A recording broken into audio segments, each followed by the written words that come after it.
Welcome to the Silver Creek Insights podcast. I'm your host, Felicia Wiley.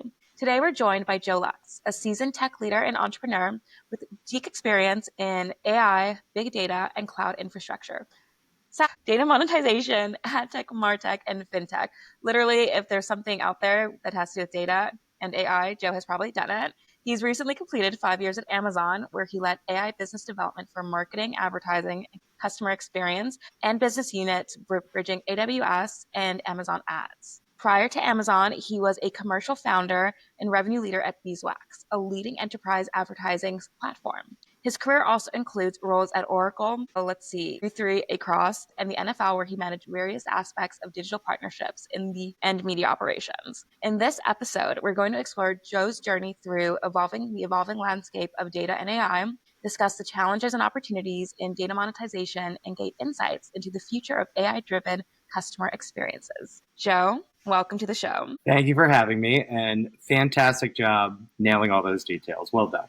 I tried. Now, you've had an impressive career. What initially sparked your interest in data and AI? Yeah, I think the thing that really struck me about AI, as many of these tools started developing, is just the sheer scale that AI solutions, products, and so forth could achieve. If you think about the amount of information many of these tools are able to process, and then the speed and fidelity by which they're actually able to give you a useful answer or output, it's just achieving a level of scale that previously I don't think that we've seen. And the other thing that really strikes me about it is translation. So it's amazing that we can now speak to computers just using plain English. Natural language processing is one of those things that just constantly blows me away with how effective it can be. You know, we're at the point where a tool like ChatGPT can kind of understand tone, and nuance, and even slang. That ability to actually translate just natural language into an image, a video, code, anything along those lines is just incredible. And so I had an opportunity to actually transition to focus on AI at Amazon. And as soon as I had that opportunity, I jumped at it because what better place to learn about data and AI than one of the largest data and AI companies in the world. What year did you make that transition? So my team began leading AI conversations for marketing and advertising at CX early in 2024. Okay. We were kind of, think of this kind of like a tip of the spear team that was driving a lot of the innovation work for marketing and advertising at Amazon. And so we were developing new technologies like clean rooms for data collaboration, or confidential computing, so you could use machine learning within these secure environments. And then sure enough, AI comes along. We start seeing the power of AI with ChatGPT. And I do think that ChatGPT did an excellent job with their consumer application, such that everybody, any given consumer could understand the power of AI. So as we saw the power of a tool like, the various LLMs, whether that's Anthropic or OpenAI, it seemed very obvious that we needed to have a very, very sharp answer as to how AI was being deployed within Amazon and how our customers could actually use our AI and ML tools to benefit their own businesses. So made the transition in early 2024 to make sure that folks outside of Amazon could get the same set of tools that we were building internally. No, that absolutely makes sense. And I completely agree. Like ChatGPT, I love when it could detect that I'm frustrated and it will literally respond, "You sound frustrated. Let's review this." I'm like, yes, I am, because you are hallucinating. You're not actually giving me what I'm looking for. And I've had a lot of fun. These tools are all very different. Like Anthropic, we have, Grok, we have DeepSeek, ChatGPT, probably Gemini. I'm probably missing one, but I think I finally understood which tool works for me best for certain things. So when I need to do coding, Anthropic honestly has just been amazing for me. For more marketing, strategy, and branding, ChatGPT has been really, really good. What's your favorite tool to use, and what have you noticed about it in terms of, I'm going to use this one for this purpose? Yeah, I think that's spot on, right? Because it's almost like a tool set. Like you need a wrench for one task, you need pliers for another task, a screwdriver for another task. So they're all trying to compete. So they're all trying to be a complete tool set. But each of them is better at certain things. So one thing I've really liked about Anthropic's set of tools is persistent memory. Mm-hmm. They've had that for a while, and that's made it very, very easy to do research. So Anthropic for a long time has been my research buddy. With that said, recently I've been playing with ChatGPT Deep Research, and part of that has been fantastic. For my new company, it helped me do a very deep dive into the competitive landscape. With that said, I also asked it to give me a deep dive on some of the most interesting applications for AI agents, and it almost exclusively returned information on chatbots. Now, chatbots are a form of AI agent, but AI agents as a broader umbrella is an autonomous, well, I'll say autonomous vehicle that can effectively automate work or automate a simple task. And so there's still context clues that are required. You still have to push these tools in certain ways to get them to where you need them to go. But I'm an Anthropic and ChatGPT fanboy for the moment. I also love Midjourney for image generation and video generation. And then Gamma has been really helpful for building slide decks. Ooh, it's Yeah. called Gamma. Gamma, yeah. Okay, I'm gonna have to look that one up.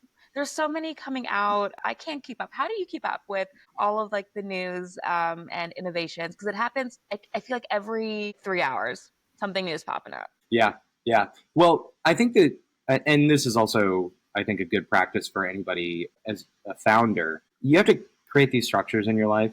Good habit. I mean, there's a million books on like the power of habit and discipline and structure and so forth.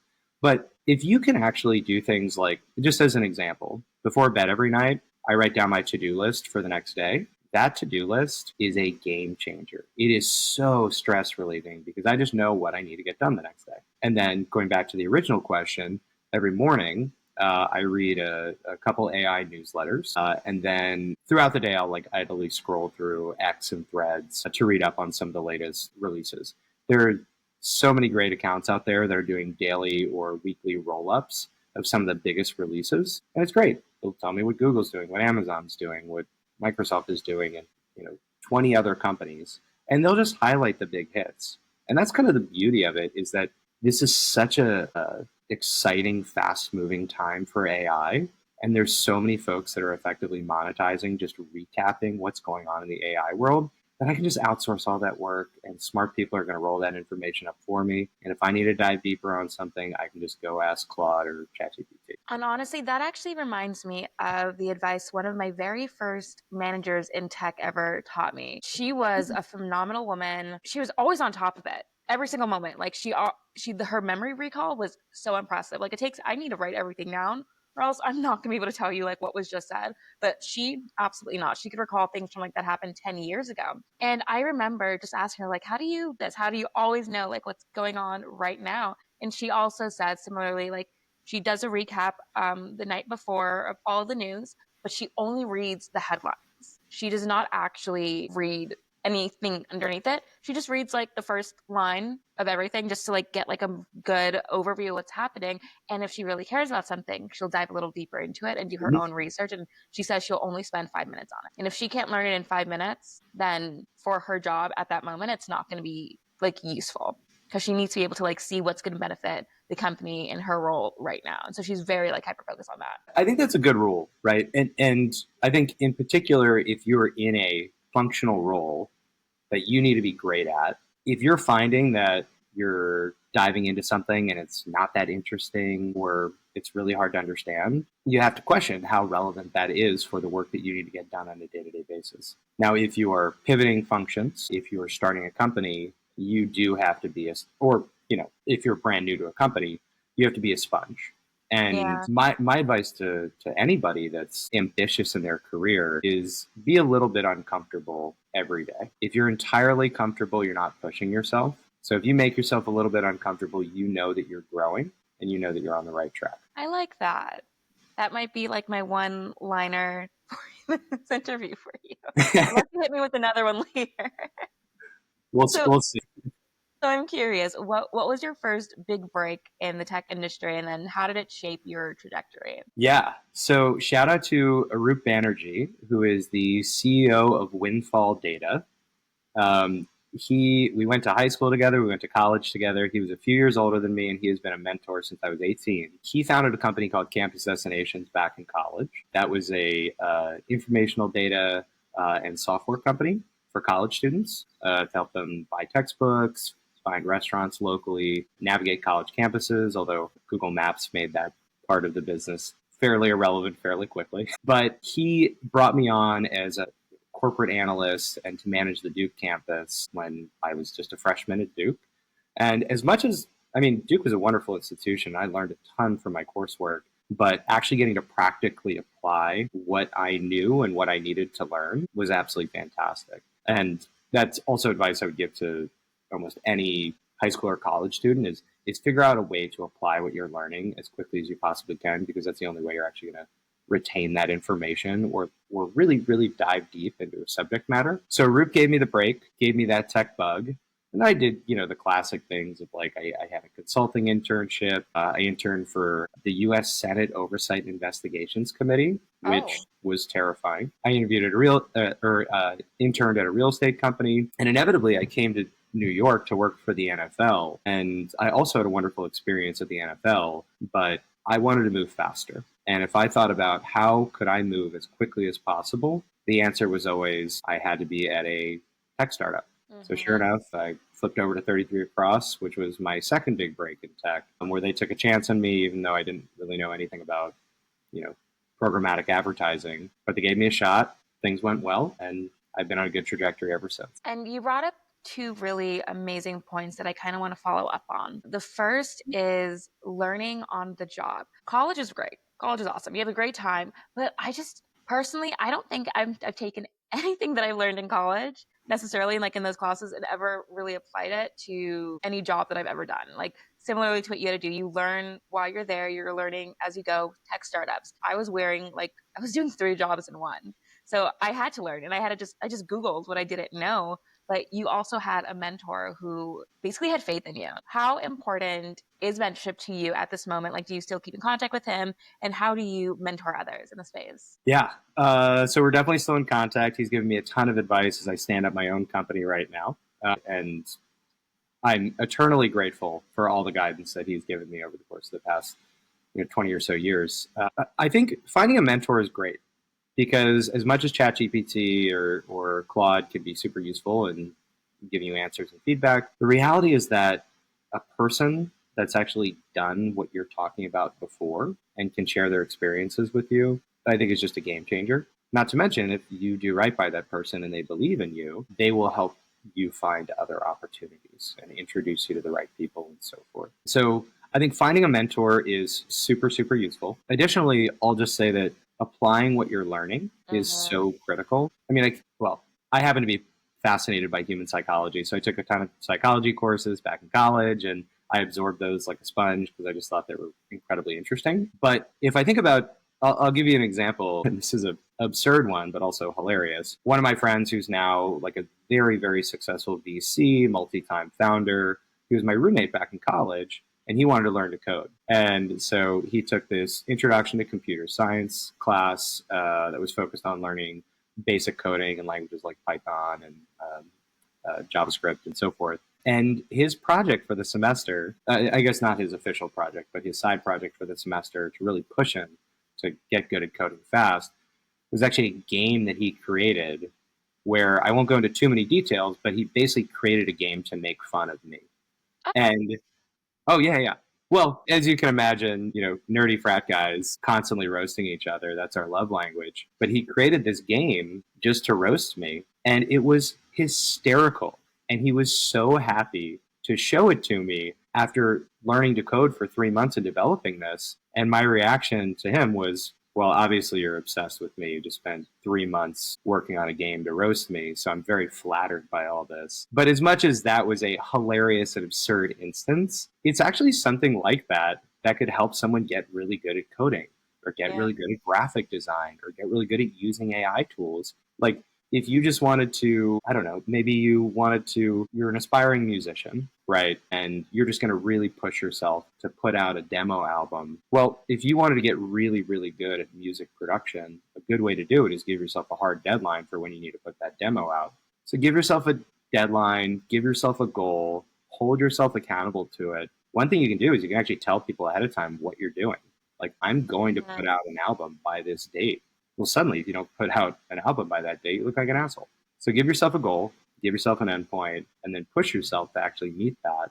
And then sure enough, you'll learn faster than you've ever learned and you'll retain that information better. So you brought up some more good points, but one thing that you said was basically build in public. Like let people know what you're gonna do, talk about it, give yourself a deadline, and like have everyone else that like embarrassment like make you stay accountable. There's another side though. There's a lot of people who would say achieve your goals in silence. Mm. I'm more of a build in public kind of gal because once again, like I'm not going to be embarrassed. So I don't know if you've seen on like my LinkedIn, I'm like, I'm doing this, guys, just started. Like, guess what's coming up? Only because one, like I know to me, that's what makes me one push myself to actually accomplish it, get it done. But I've always wanted to try to do something in silence because I'm so vocal about everything that I do. And I'm like, I don't know if that's my personality. And I don't know if that's going to also like help me stick to my own goal if it's just me. I think the way that I might break it down is if you're going to rely on other people to achieve your goal, and it's also person dependent, but if you're going Mm-hmm. to rely on other people to achieve your goal, I think it's very, very useful to be public about it because then people will come out of the woodwork and they will help you. I mean, when I announced that I was leaving Amazon, I wasn't specific about what I was doing, but the amount of people that came out of the woodwork to help me, it's just been amazing. I've only been gone for a month, but I think I've already talked to 60 or 70 customers, partners, and advisors who have all given me incredibly valuable advice. But if I hadn't made some post about today's my last day at Amazon, I'm going to build something in data and AI, those people never would have come out of the woodwork. And I need their help to be successful. Now, on the flip side, if I consider personal goals, right, fitness as an example, I could be public about fitness because other people might say, hey, let's work out together, let's go for a run together, things like that. But that's not really what I'm looking for. I'm Yeah. very much looking inward in my journey to maintain a goal weight, have a level of strength. And I don't necessarily, I'm very happy to work out in my own bubble rather than, have a bunch of people come out of the woodwork and want to work out with me. And so for something like that, where it's maybe health and wellness, maybe it's, doing like a gratitude journal as an example, which I find is another really, really good practice to stay positive. Those are things where I feel like from a personal development standpoint, I'm very happy to do that on my own and keep that to myself. And then just the outputs of that will be me being a happier, healthier person when I am interacting with others. No, I like that mindset, your thought process through both. And it makes sense. It's like you have your professional, your personal goals. What do you want to focus on? What do you want to broadcast? And being very intentional about it. And also just sounds like you have a great support system and people who want you to succeed. So that is also so heartwarming to hear because and I think actually everything that's happened in like the tech industry over the last like 4 years, like layoffs, people leaving jobs, people starting career, people want others to succeed. I think they've also like they've had like life has happened to them, and there's like a very human element that exists now in like the tech industry. And I don't actually know if I don't actually know if I noticed this like 4 or 5 years ago because I remember there was a time in one of my old jobs where people would leave and like that was it. They just left. No one ever did anything. No one said Mm. goodbyes. No one was like, "Oh, I wish you well." It was just like the company I work for just tried to like sweep it under the rug, like a person left, like big deal. And now I think a lot more people have worked remotely, so you don't really see people day to day. So when you read on LinkedIn, "Hey, I'm starting something new," it's like, "Oh, that's really exciting!" Like we get an update, we get to appear into your life, and you didn't just disappear off the face of the planet. And I think that's such a beautiful thing that like social media, LinkedIn has allowed us to do. Yeah. And I think that another piece of advice that I generally give is assume that people want to help you. There's very Yeah. few instances where somebody doesn't want to help you. And the worst case scenario is someone's just busy. Yeah. And I think that I constantly encounter friends who feel like they have imposter. I mean, imposter syndrome is a very real thing. But I have friends that have imposter syndrome. I have friends who are too scared to take a leap on reaching out to somebody or applying for a job or doing networking, whatever it may be. And I think it's just adopt that mindset of people really want you to succeed. And the worst case scenario is they're too busy to help you in that journey. No one hates you. No one's Yeah. annoyed by you. I mean, if you're trying to sell something and you've sent like 30 emails in a drip campaign, yeah, you might annoy the hell out of somebody. But for the most part, if you're being honest, you're being genuine, and most importantly, being upfront, Mm-hmm. the random, like, let's grab a coffee, I'd love to, like, pick your brain. It's like, you have an agenda. Just say what it is. Like, Yeah. you want me to introduce you to somebody? Are you looking for a job? Do you need advice because you're looking to make a career change? Just be upfront about it and then be cute. Like, hey, I saw your profile. I think you know a ton about data and AI. I'm trying to figure out how to get my first job in data and AI. Are you up for grabbing coffee? And then after that, you can do all the cute stuff like, oh, I also noticed you went to Duke. What did you think of this last season of White Lotus? Whatever it may be. Like, however you want to connect. But just be upfront about what you're asking for. I completely agree. And so, can I tell you something funny that happened to me the other day? Sure. So, similarly to how I reached out to you, because I saw your Amazon post and I was like, oh, and I looked at your profile and I was like, oh, this dude's cool. Like, he's done some things. He's been here. He's survived. Like, he's done it.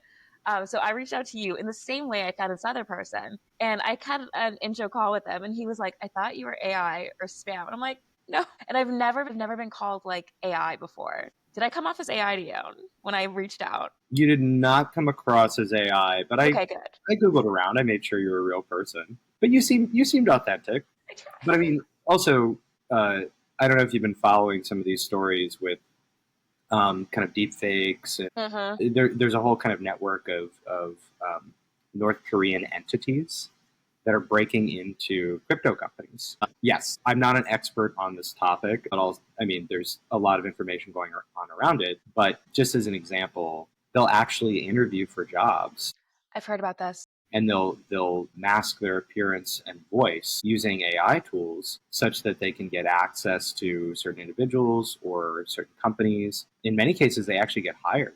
And then once they're actually hired, they'll actually steal information or steal cryptocurrency. So the tools are getting incredibly advanced, and it does explain why I think a lot of folks are skeptical and have their guard up. Yeah. I'm an eternal optimist. That's worked out really well for me because I think positive psychology is one of the most real things you can do to improve your life. Mm-hmm. But I would also consider myself to be cautiously optimistic. And so when you reached out, I was like, she didn't seem like AI, but I'll Google around. I'll make sure. Okay, good. Because now I've been questioning. I was like, well, how can I modify my own approach? Because, like, I do genuinely when I reach out to a person, I'm like, you seemed like interesting, and I want like honestly, I don't get out of my apartment very often. So like the only way I can meet you is like through LinkedIn. And I'm just like, I just want to make sure that you guys know that I really just want to talk to you guys. Like that's really it. Please don't think I don't know. I don't know what I can do as like a person who does not want to go to an in-person event to meet people. Sure. I will say, even the introverts need to get out there and go to the in person events. You just have to do it. Okay, There's good. nothing quite like a physical presence to help Yeah. build a connection with someone. But the other thing that I think translates to almost all walks of life is just proof points. Whether you are a company delivering a product or service, where they're always going to ask you, do you have an example? Do you have a case study? Or, you're building a podcast series. It's like, okay, here's examples of past episodes so they know that it's real. Um, whether you're dating, and you're just like, well, yeah, I've had a significant other before. Like, I've been in a relationship. You won't have to train me from scratch on how to empty a dishwasher. Um, Good skill to have. yeah, I think proof points are the best way. In an era in which almost anything can be fabricated, what you need is real proof points that demonstrate that this is real. Okay. No, this is all great advice. And I've never used the word proof points before, but it makes sense. Makes sense. It's like it's one of those things where I've obviously done in the past with like for instance, like for my boyfriend, I've like, yeah, have my ex. I didn't scare him away. But it's like, yeah, proof that this did happen. But so I am curious. So in the form of proof points, what are some of your biggest accomplishments? Sure. I'll start with Beeswax. Beeswax was just such a fun journey. My three co founders were all technical, all came from Google. They built an MVP, and then I joined to build the business side of the company. We were very fortunate in that our product vision did land with a really nice market segment of marketers, agencies, and data companies who all wanted more control over how they executed their programmatic advertising. And we managed to effectively from launch to actually accepting an acquisition offer was just about 4.5 years, which is a very, very fortunate and accelerated timeline. The thing that I think I was most proud of, though, is don't get me wrong, I like money. That's great. But the thing that I was most proud of is that we actually built the company in a really positive way. We had this incredibly diverse workforce, both in terms of background, but also personality. Like we had some really quirky characters that I think we made feel right at home. We still have an alumni chat that we keep going, and it's just the cutest, nerdiest stuff you could possibly imagine. We just, I think, overall have developed a really, really healthy culture that allowed people to learn themselves while also delivering business outcomes. AWS plus ads, building that within Amazon was awesome. It was spurred actually by a CEO request from Andy Jassy. And sure enough, I was tapped to launch this business unit. It was a hard thing to do. The AWS and Amazon ads organizations are very, very different. We also collaborated with other groups like retail, Amazon Pay, Alexa, and so forth. Each of these business units had similar values. We aligned around the leadership principles, but operated in very different ways. We had different customer segments, different stakeholders and personas, different priorities and goal mechanisms. I frequently described it like if you were trying to get the French and the Italians to agree on what the best type of bread is. Probably have a pretty hard time getting consensus there. And that was a lot of what it was like trying to get folks to agree on what are the right priorities, what are the things that we should build, what should our messaging be. Nonetheless, from the point of inception to our fourth year, we went from zero to several billion in contract value. And we got a shout out from Andy in his letter to shareholders. We launched several new products, services. We hired hundreds, if not thousands of people. And I think we really delivered for our customers. Our customers wanted us to have a more cohesive approach in how we brought products and services to them. Yeah. And we did that. We built what they asked for and we listened to them, and then we delivered outcomes for them. And I'm really proud of our ability to go from zero to significant scale within such a large organization with so many stakeholders. That's insane. Pretty fun. And then I have to give a shout out. Excuse me. I have to give a shout out to the Blue Kai and Oracle Data Cloud crew. I still see these folks at conferences. I still get advice from these folks. I've angel invested in two of their companies. This was a remarkable group of people. And the Blue Kai journey was incredible as well. I didn't join that quite as early as I joined Beeswax, but we managed to scale that up, sell the company to Oracle. And then once we were in Oracle, we completed several $1 billion worth of acquisitions to bring in more companies. And we built this incredible Oracle Data Cloud business unit. We enhanced the Oracle Marketing Cloud business unit that already existed. And again, I think we really, really delivered for customers in a big way. And while doing that, I think we had one of the most warm and interesting cultures I've ever seen in a company. The credit to the co-founders, Omar, Grant, and Alex, who did a great job there.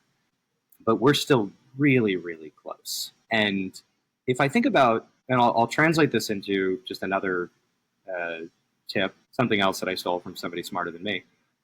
If you want to get people's discretionary time, it's very easy to get 40 hours a week out of somebody, right? Uh-huh. Give them a salary, you promote them every few years, tell them they did a good job every now and then.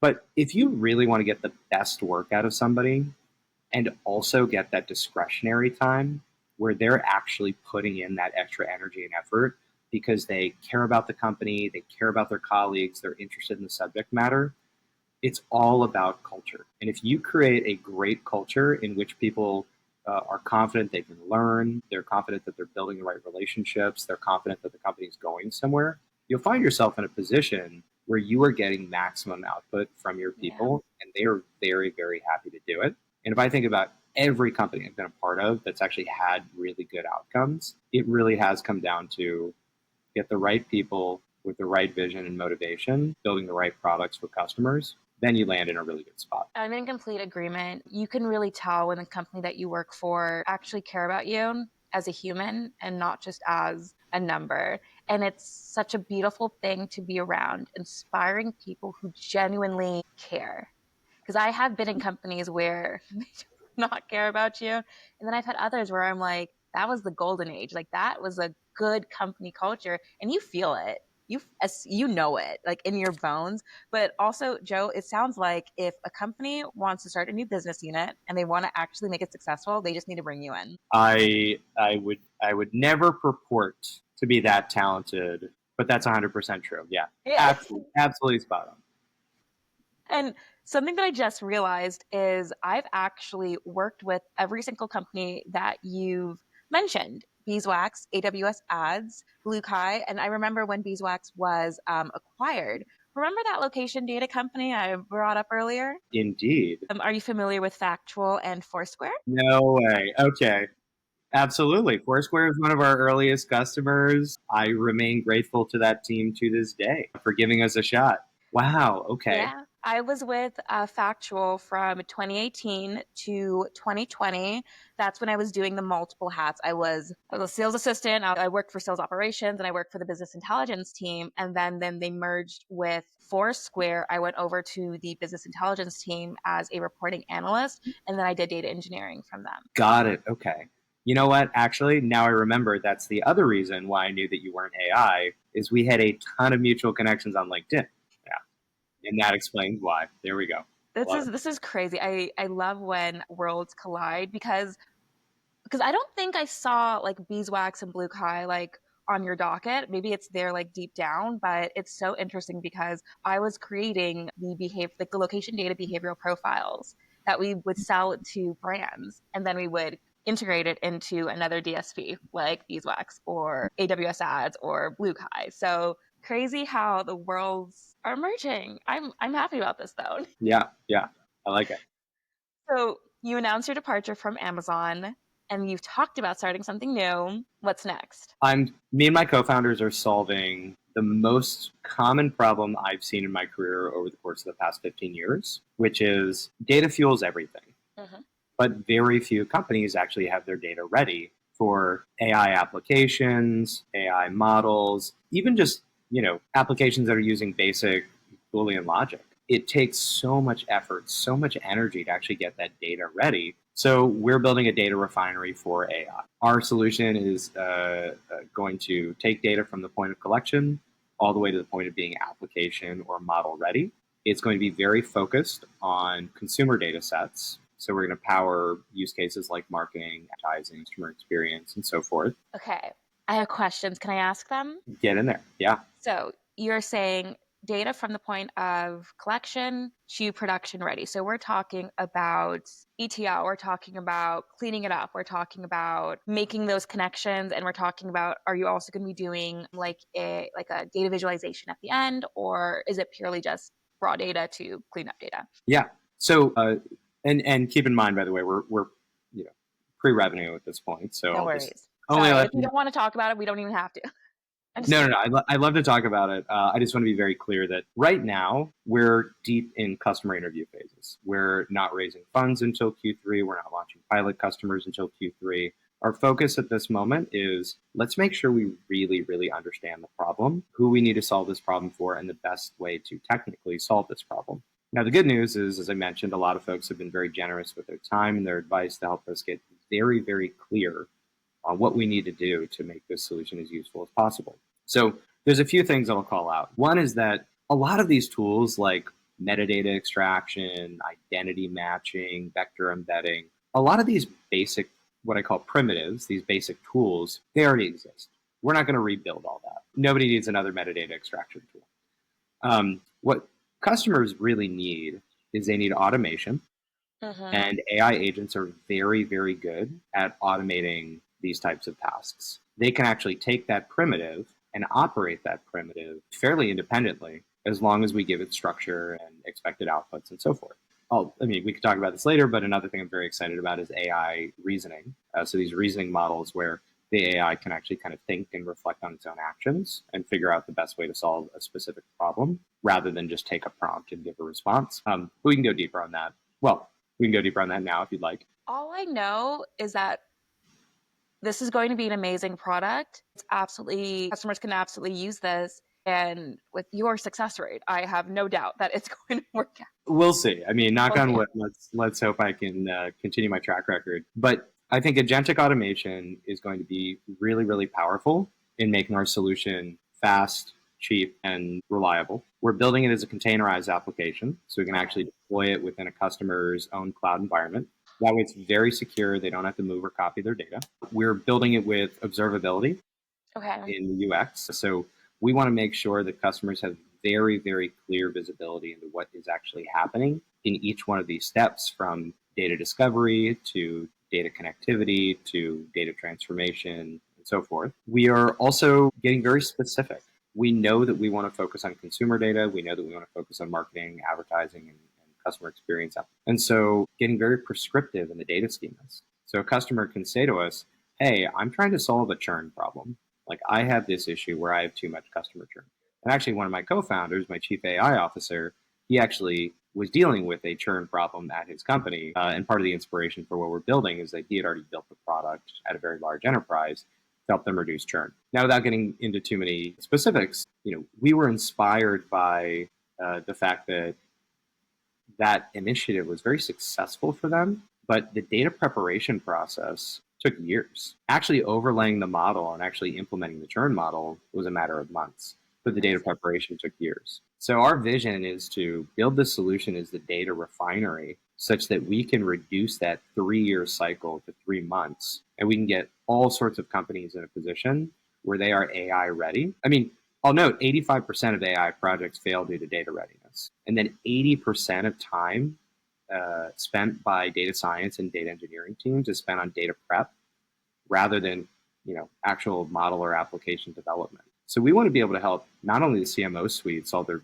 business problems, but we want to help these IT teams actually claw back their time and start working on differentiated work instead of commoditized BS data cleansing.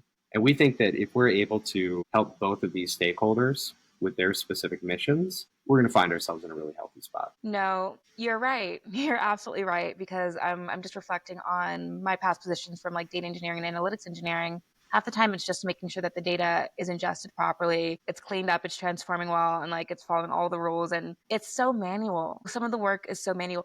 My question is though, I'm also noticing as a trend, a lot of junior data engineering roles are kind of becoming obsolete with the introduction of like AI.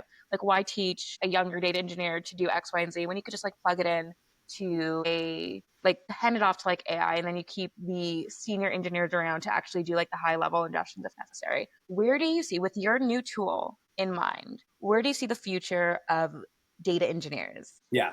Well, you have that data engineering background, so I'm kind of curious to hear your perspective on this as well. But I'll say that the talent required to become a great data engineer is extensive. It takes a lot of training, a lot of learning. What I find to be frustrating about the experience that a lot of data engineers go through, and what's been shared back with me, is that they've got this incredible tool set. But imagine if you had this incredible workshop right in your garage, and you wanted to build some incredible furniture, a desk, a chair, an armoire. You had the skills to do it. But then somebody came to you and said, hey, you're going to spend 80% of your time just sanding 2x4s. You'd be like, that doesn't sound like a good use of my time, a good use of my workshop, a good use of my expertise. That's like very commoditized work. And it's like, well, you got to do that for 80% of your time. And then once you get the 2x4s, and you can spend, the clean 2x4s and so forth, then you can spend 20% of your time actually building furniture. That's kind of the problem statement that we're addressing. And so in the future, what I hope to see is just a lot more data that's ready to rock. And so instead of having to go in and sand for 80% of your time, you've already got those boards ready to go. And so what you need to do is you just need to come up with, what do we want to build? What's the model that we want to apply? What's the application that we want to plug this into? What's the customer problem we want to solve? And so I think data engineers in a lot of cases have been kind of sitting in the background, doing a lot of commoditized work, very disconnected from business outcomes. The future of data engineers, I think, is going to be using much more of their brain. They're going to get closer to the business outcomes. They're going to be much more involved in the design and scoping of these solutions that they're actually going to build and deploy. And I think they're frankly just going to have a much better career experience. Will there be as many of them? That's the big question, right? If you can automate a lot of this work, do there end up being fewer data engineers? I don't think there's going to be fewer. I think there's just going to be ones that are much more closely tied to business outcomes that have kind of a much more interesting purview that they're working on. Very, very interesting, and a very optimistic take. So thank you for telling me that, because I have like a very pessimistic take on it. Only because like I don't know, I see it. So like, let's see, this other company that I worked for, they had so many. Okay, here's actually, I could draw out what I'm trying to explain better. They hired an external company to basically do the infrastructure in the back end, and all the data ingestions. So now if there's an issue, they don't go to the source. They just apply a fix on top.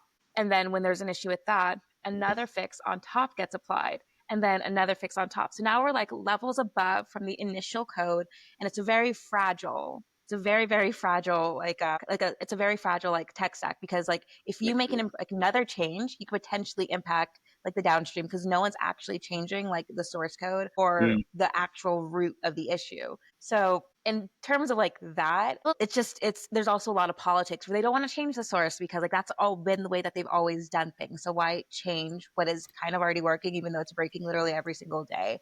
So in terms of like companies like that, it's like, would it be so nice to be able to free up the mental space in order to do more fun projects instead of just sanding like a 2x4?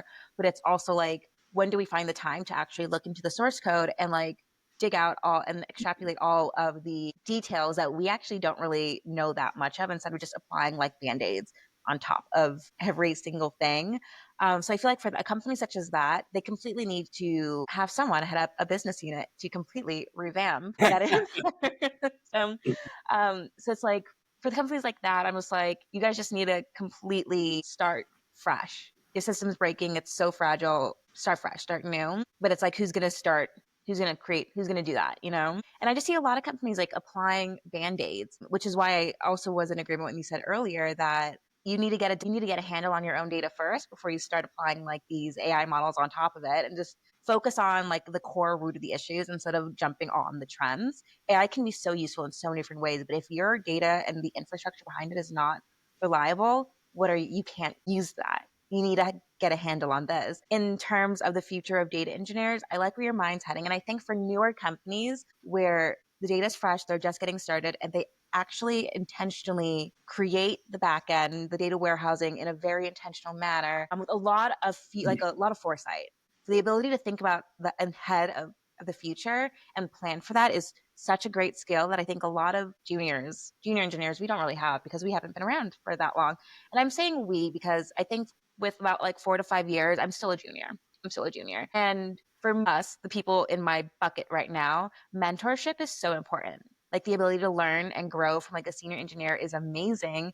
So when jobs are whittled down for the juniors, because the seniors can do the job like much more quickly, and they don't want to spend the time like mentoring, then that's going to be a gap, because when these seniors go into higher level positions like managers, who are you going to manage, or directors, who's the team underneath you? So in about like 10 years, I do see a gap in the future. I do see a gap, because I'm like, how are we supposed to rise up to the seniors if we're not really getting that mentorship? So right now, I do think that there's going to be a gap. I think data engineers at newer companies, when they're starting fresh and more intentional, they're doing good. It's the older companies that do not have a handle on their very fragile tech stack and their ecosystem. Those are the ones where I'm like, salute. Those are the ones where I'm like, that's questionable. I'm questioning their own future. Yeah. I mean, well, I think a couple things. One is I'll just note that at Beeswax, we built our APIs before we built our UI. Okay.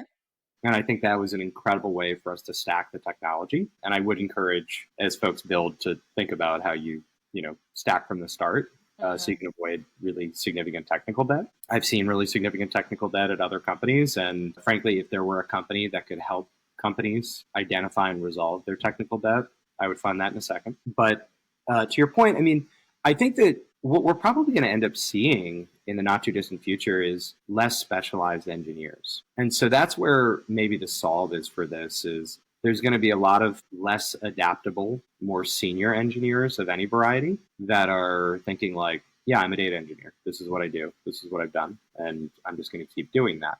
And those folks are going to find themselves in a hard spot, because as more and more of their job is able to be automated, a lot of the expertise that they may have developed might just be kind of become like table stakes and be something that an AI tool can easily do. Yeah. So then what does their value end up being?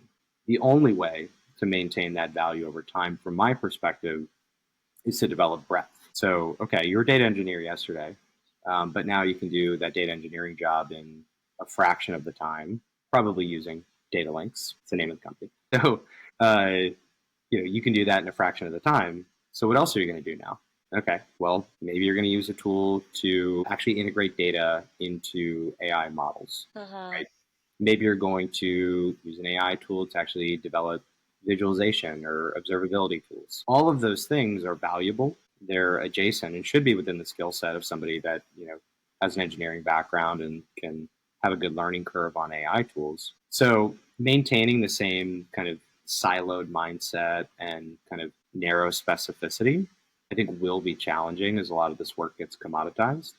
And that's where the opportunity is, I think, is get good at completing certain tasks, like get very, very good and develop depth on those. But keep your head up and with the way these AI tools are developing, you can get really good, develop expertise on multiple different subject matter areas, and that will be a game changer for a lot of rising. That's really good advice. I do enjoy your optimism. And then, no, I do appreciate you saying that. Just get good at completing certain tasks. And the nature of data is just going to shift. You just have to be able to flow with that change and pick up new things. Will always be a learning curve. That's why we're in tech, because things just get thrown at us and we're like, okay, let's see what we can do with that. So I appreciate that optimism. I do. Sorry, I had to reflect a little bit.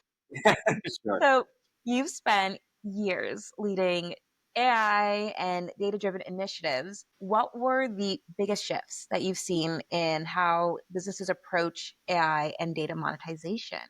So one thing I'll say is that when I first started working in this data world, it was the Wild West. It was a lot of organizations would be shocked at some of the stuff that happened back in the day. We were, pre GDPR, we were pre kind of consent tracking and management. I mean, there were there were Fortune 50 companies that were just kind of willy nilly putting data into open marketplaces because they weren't using it themselves. And they were just like, yeah, it's great, like a new revenue stream. Those are companies that would never dream of doing that today. They are so protective of their data and they view that as one of their most valuable assets. So as this kind of data and AI world is maturing, it's leading to guardrails. And more organizations are investing time and energy to just figure out their foundations that actually their data. On the flip side, though, I'm also seeing an immense amount of creativity. There's so many organizations that are coming up with new and interesting use cases for how they can actually apply data, whether they're trying to make money off of it, whether they're trying to improve customer experiences, whether they're trying to improve their supply chain efficiency. There's a million different use cases. And what I'm finding is some organizations are really benefiting from utilizing their data and adopting AI tools because they understand that there is a small set of risks that they need to be aware of, and they account for those and they don't let it slow them down to, a full stop. Then I see other organizations that are more scared of the risks than they are motivated by the benefits. And that does go back to company culture. And I'm seeing some of these amazing brands just move really, really fast. I mean, whether it's Hoka or Shein, there's these companies that are upstarts and they're using data and AI to be really smart about how they develop products and move really, really fast in response to customer needs. That agility is going to be a big game. It's a game changer, but it's going to be a differentiator in what separates kind of the winners from the losers, I think, over the course of the next 20 years. If your business is static, moves slow, everything needs to be done by committee, you have a HIPPO problem, acronym for the highest paid person's opinion, which a lot of organizations do, you're going to get stuck real fast. Your data is going to be trash. You're going to be very slow to adopt AI, and you're going to find yourselves as a laggard. And then there's organizations that are going to understand the risks, account for the risks, and take calculated risks such that they can move really, really fast in how they utilize data and adopt AI. And those companies are just going to rapidly grab market share. And I could think of an example in almost every industry where, the folks that are gaining it's because that they've introduced a culture of flexibility, ambition, and a tolerance for mistakes as they develop. So this also kind of leads into my next question, which is, since AI is reshaping so many industries, in your case, like the marketing and advertising industry, what trends should businesses be preparing for in the next 5 years? Yeah. I mean, I think that, and I was touching on this just a moment ago, but I think data fluidity is going to be a winner. Organizations that have their data ready to be applied to, whether it's a model or an application, whatever it may be, organizations that have their data ready are going to find themselves in a really, really good spot. And ready is an all-encompassing umbrella.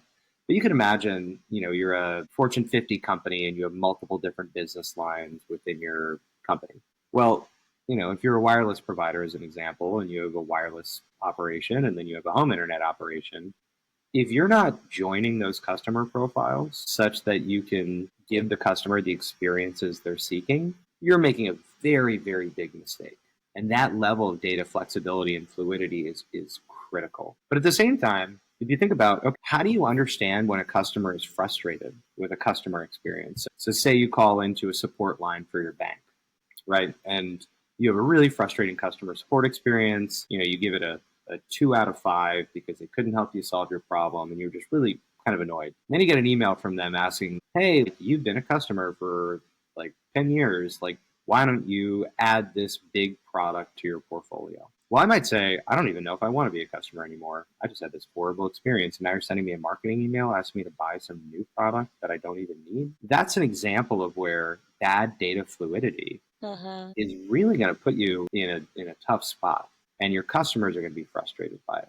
So those folks that can use data quickly, they can bridge those profiles, they can move fast to deliver customer experiences that are really meaningful, they're going to find themselves in a good spot. And you've been bringing up such great points this entire conversation, but a lot of teams and companies, they're very siloed. So like marketing, you focus on marketing, and I don't think they actually have access to like the customer support team and the data that they're using. So it's like finding a way to remove those gaps and increase that accessibility from one team to the next in order to have that hyper personalization can change the game. Totally.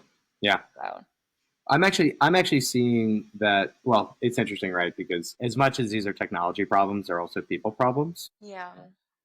And I get it, right? Like a lot of organizations, it's important to have very distinct and clear ownership. It's important to have certain guardrails in place. I think one thing that Amazon taught me very well, and Beeswax and Blue Kai for that matter, is just obsess over the customer. Just think about what does that customer want from their experience. And I know this is a hard thing to do for large enterprises, but you should always have customer desires trump internal politics. And so it's one of those things where it's one of those things where something I frequently did at Amazon that was very helpful is I would just go back to the customer. What does the customer want? We'd have internal debates about, okay, what are the risks associated with this? Like, is that a good decision? Like, what are like the downstream effects going to be of that? And then if you just anchor it with, well, this will create a better customer experience, or this is what a customer told us they're looking for.